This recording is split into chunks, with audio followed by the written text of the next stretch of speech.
E aí eu fico curiosa para entender como é que ele montaria esse time com 4 meias e 2 atacantes, né?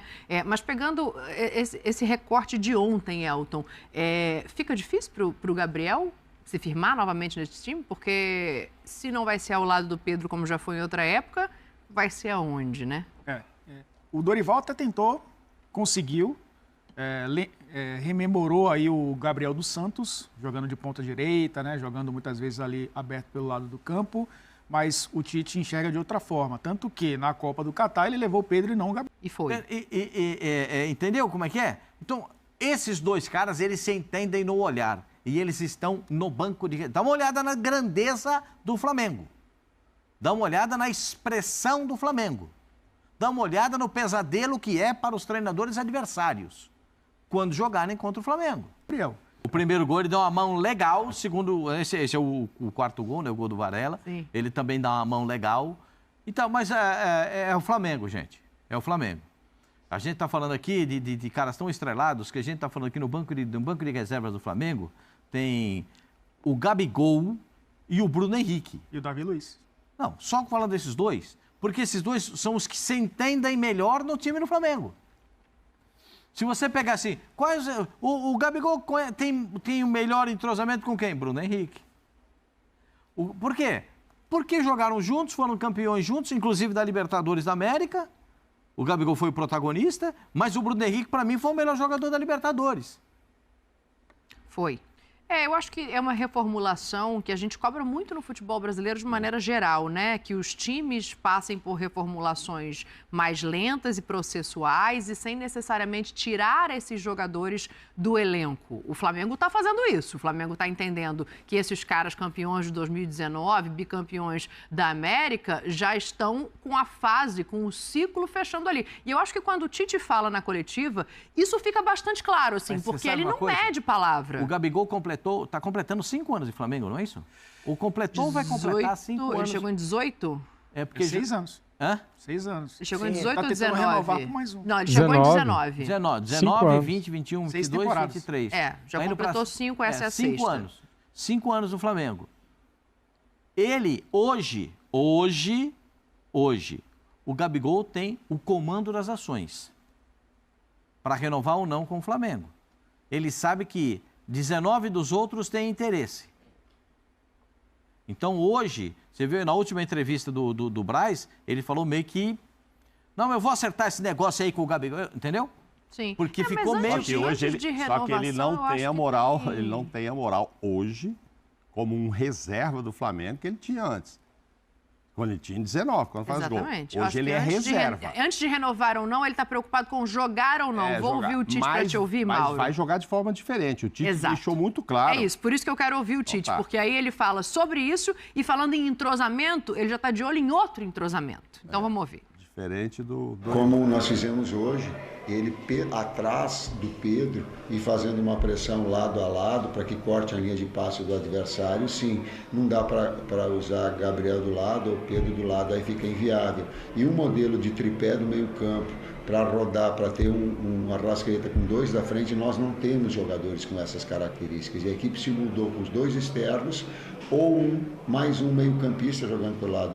Ele é um jogador com uma qualidade versátil para ter sido utilizado em 2, 3 funções, tem treinado em 2 funções diferentes, o segundo meio-campista, um externo que flutua para que a passagem do lateral aconteça, de muita qualidade técnica, ele tem um link com o Arrascaeta, eles já pensam isso, já tem uma sintonia, então tu tem possibilidade de jogar com 4 jogadores de articulação ou de jogar com 2 pontas de velocidade, então a equipe ela ganha com isso. Tem algumas coisas para tirar daí, né? Primeiro, eu fico curiosa para ver a ofensividade desse Flamengo e outra, não vai abrir mão de 2 pontas de velocidade. Não sei se... Não vai abrir, sim. Ele falou que pode ser um que flutua. O meio flutue. O Dela Cruz Mas ele fala em 4 articuladores. Não. Aí tá colocando o Dela Cruz no meio e 2 pontas de velocidade. No meio, o Dela Cruz é ali que ele falou, vai jogar do lado. Tá claro que o Luiz Araújo vai sair do time que o Dela Cruz vai jogar, né, gente? O Dela Cruz não veio para ficar escolhendo... Se entra ou não é. Ele vai jogar. Só tem um lugar para ele entrar, porque o Cebolinha está muito bem desse lado. O Pedro não vai sair. É o Luiz Araújo que não vai sair. Aí ele fala, tem o Arrascaeta, tem o Gerson, que chega, e tem esse cara que vai flutuar. Ele não precisa necessariamente... Ele vai jogar como jogava o Everton Ribeiro, um pouco mais aberto, mas que fecha e tal. É isso que vai acontecer. E aí não está tendo lugar pro Gabigol, Elton. E ele pode atacar com um lateral por um lado e um ponta por outro. As ultrapassagens podem ser... Por isso que eu acho que a lateral direita está em aberto. E acho também, você falou da reformulação, eu não tenho tanta certeza se a diretoria do Flamengo estava convicta dessa reformulação. Porque o Felipe Luiz aposentou por conta própria. O Everton Ribeiro, existia uma proposta na mesa de renovação por mais um ano. Ou seja, ele ficaria em 2024 se o Everton Ribeiro quisesse ficar por mais um ano. Então, são os caras que já estavam aí há um bom tempo que, se o Felipe Luiz não aposentasse, talvez permanecesse por mais uma temporada. Já era conversado, a diretoria do Flamengo já sabia do prazo dele. Então, assim, por mais que seja uma decisão do jogador, que, aliás, o Felipe Luiz assumiu o comando do Sub-17 do Flamengo, daqui a pouco a gente pode falar um pouquinho disso também. Vai continuar no clube, mas assim, já existia um projeto ali para ele. O Flamengo já sabia que isso ia acontecer. Ela não é uma reformulação abrupta, mas ela é uma reformulação. Mas não porque a diretoria quis fazer isso. Porque foi uma opção do Felipe Luiz aposentar. Ok, a diretoria aceitou, né? Ok, você está encerrando sua carreira, entendemos que fechou o seu ciclo no futebol, mas não foi assim a diretoria dizer, seu contrato é até dezembro, não queremos renovar com você. Isso não aconteceu. Não aconteceu com Everton Ribeiro. O Gabriel, essa história mal contada, Corinthians e Flamengo.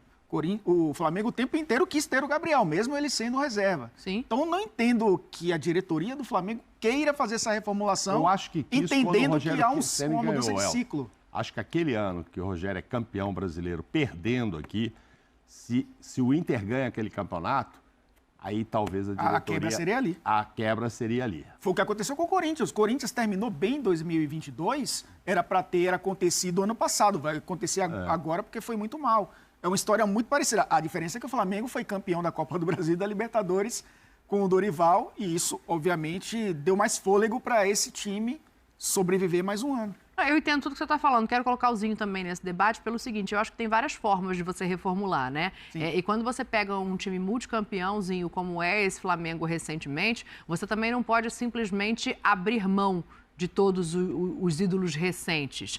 O Gabriel já está perdendo espaço, para mim isso é parte de uma reformulação. O Bruno Henrique tem um contrato vigente e longo agora, mas também não é mais uma peça indispensável e única opção como já foi. Eu digo reformulação mais nesse sentido, sabe? De entender que precisam chegar novas peças para que essas antigas possam não ocupar esse posto a médio e longo prazo. Se a gente pensar que do time que encantou o Brasil com Jorge Jesus, em 2019, só tem 2 jogadores titulares hoje. Gerson e Arrascaeta. O Arrascaeta e o Gerson. Então, se a diretoria não planejou isso, se tem tem jogador que aposentou, tem jogador que teve proposta boa e saiu, mas é uma mudança. Se você pegar o Palmeiras, que ao longo desse tempo disputa a maioria dos títulos com o Flamengo, Palmeiras e Flamengo, o Atlético Mineiro chegou ali, aí agora o São Paulo ganhou um aqui, o Atlético Paranaense ganhou outro ali, o Fluminense ganhou a Libertadores, mas assim, nesses anos todos, 2018 campeão brasileiro foi o Palmeiras, né? Isso. Então assim, nesse tempo todo, você pegar aqui o Palmeiras, ele mantém uma espinha dorsal. Gustavo Gomes, Everton, Rafael Veiga, Zé Rafael, Rony tá ali, Dudu tá ali, Dudu saiu e voltou, mas foi uma temporada. Então, assim, o Flamengo mudou muito, mudou bastante. Não foi só por movimentação da diretoria, o Elton falou muito bem, alguns jogadores como o Diego Ribas, né, o próprio Felipe Luiz encerraram a carreira, mas assim, não sei se esses jogadores que encerraram a carreira, o Flamengo estava já conversando para uma renovação, não tenho essa informação. Há mudanças também aí, muitas vezes por erro da diretoria, principalmente a saída do Dorival, na minha opinião, que foi ao longo de todo o ano eu falei, é um erro ter tirado o Dorival. Mas assim, teve muitas mudanças de treinador que cada um tem um estilo de trabalhar, tem um estilo de montar. Você vê, o Tite é totalmente diferente do Dorival. O Tite acha que o Gabigol, né, não faz a função pelo lado, para fazer tem que fazer por dentro, atrás do Pedro. O Dorival jogou com os 2 na frente, fazendo um meio campo no losango. Sim. E deu certo. Mas o Tite já falou que não vê isso acontecendo de novo, né? Essa que é a questão do espaço. É característica, é isso que eu tô falando. A reformulação passa também pela mudança de tanto treinador e treinadores com visões diferentes. Então obrigou-se o Flamengo a fazer mudanças e buscar no mercado novas peças para encaixar no modelo que o treinador quer.